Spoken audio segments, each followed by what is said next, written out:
പിള്ള. ബേപ്പൂർ സുൽത്താൻ എന്നറിയപ്പെടുന്നത് ആരാണ്? ഉത്തരം വൈക്കം മുഹമ്മദ് ബഷീർ. മലയാളത്തിലെ ആദ്യത്തെ ശബ്ദ ചലച്ചിത്രം ഏത്? ഉത്തരം ബാലൻ.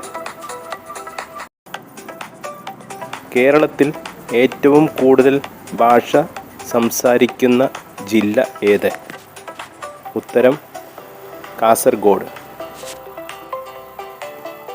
മഹാഭാരതം രചിച്ചത് ആര്? ഉത്തരം വേദവ്യാസൻ. തുള്ളൽ പ്രസ്ഥാനത്തിൻ്റെ ഉപജ്ഞാതാവ് ആര്? ഉത്തരം കുഞ്ചൻ നമ്പ്യാർ.